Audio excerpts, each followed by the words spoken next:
Hello guys, here is a Heritage industrial ceiling fan from 2000. I got this at a Goodwill store for only $25, I believe. And actually, scratch that. I only paid $20 for this thing. I know this is an industrial ceiling fan, but I don't know if it's kind of a ripoff or what. I don't know how much these would have cost back in their day. Probably too much for the quality. Now, I have mixed feelings about this fan. On one hand, I think these are kind of abysmal. They don't move a whole lot of air. They're really cheap, chintzy build. But on the other hand, I find these kind of nostalgic. Which I do remember. We had two of these ceiling fans in my elementary school's choir room, and I have some pretty fond memories of those ceiling fans. And this ceiling fan does bring back some memories from my childhood days. And and also I'll get back to the sad face side. This thing was also a fiasco and a half to put up. Like, the wiring for this fan is not just a simple, straightforward two-wire connection, hot and neutral. There's actually a third wire, which, believe it or not, in the controller, there is actually the capacitor in the controller. So you have to have three wires getting into the fan, not including the ground. I don't know how that all works. I think that makes it super complicated. So the wiring for this fan is pretty complicated. Like, honestly, these fans are actually kind of rare, and I think one of the main reasons is the fact that the wiring is super complicated. Like, seriously, I'd be willing to bet my favorite singer's salary that's why these are so rare, is because they were too complicated to install. Not to mention the materials are very flimsy. Like, I'll actually touch one of the blades. Look at that. That is abysmal.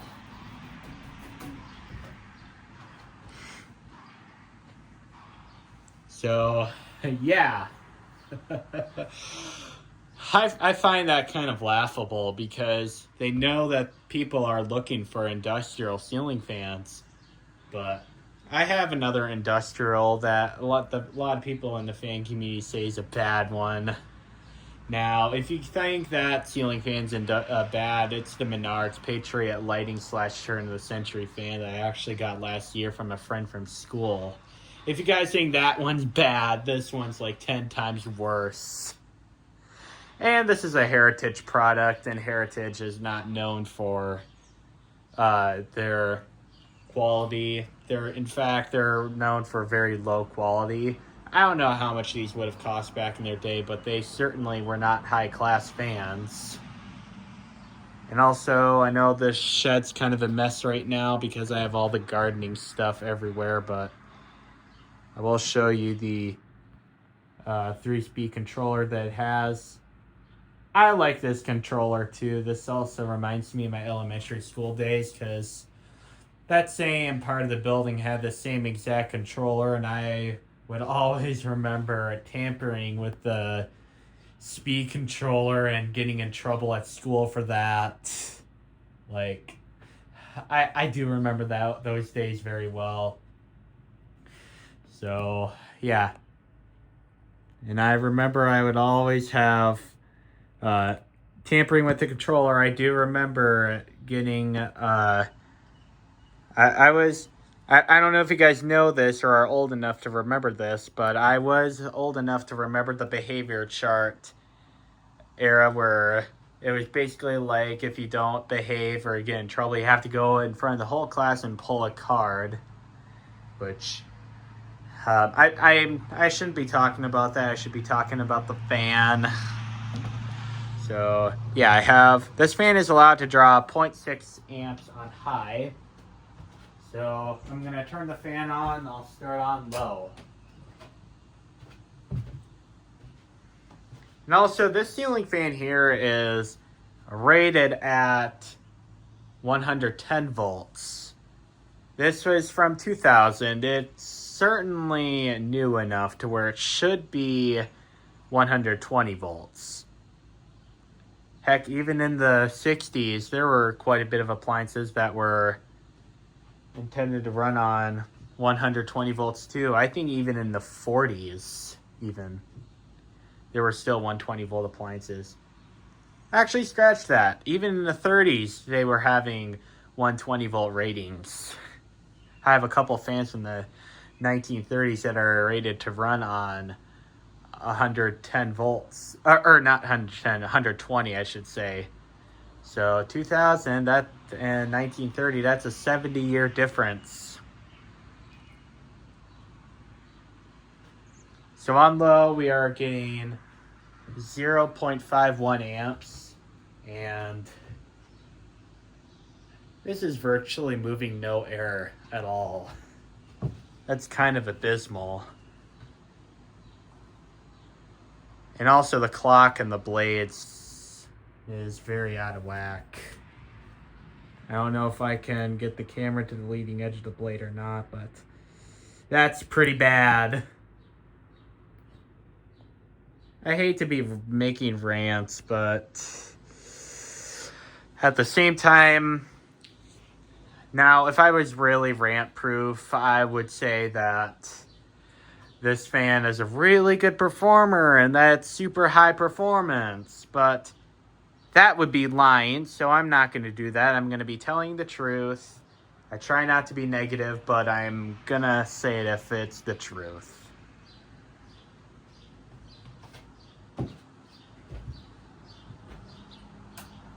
And here's medium.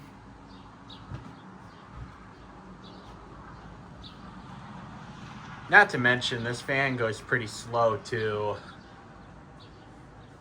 Actually, maybe not. It's been a couple of months since I've ran this thing, so I kind of forgot how it runs and stuff. This is medium, and it's drawing 0.48 amps. Which is lower than low. Low is drawing like 0.51 or so. And this is medium. And the airflow is still abysmal. Still virtually nothing.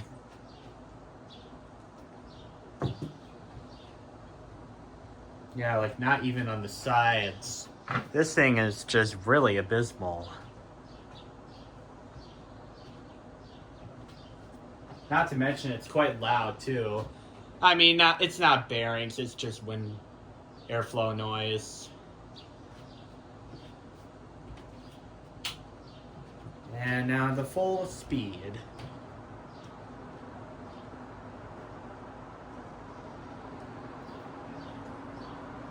Okay, this is the full blast, and this thing, compared to medium and the low, it just takes off.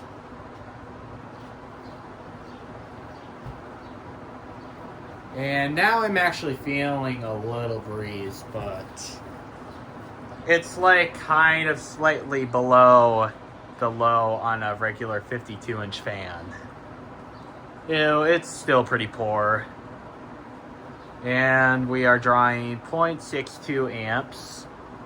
Which this thing is rated for 110 volts, so I'm sure if I took a Variac and dropped the voltage down to 110, it may actually draw 0.6 amps on the nose. But I don't know.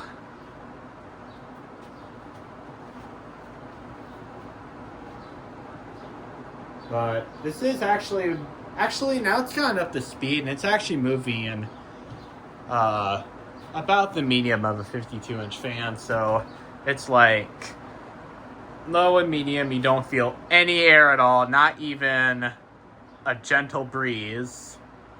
And then on high, you actually feel a little something.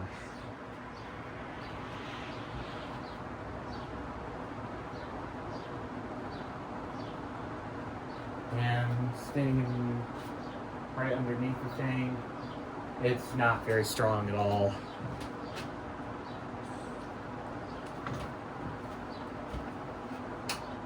And I'll let it coast.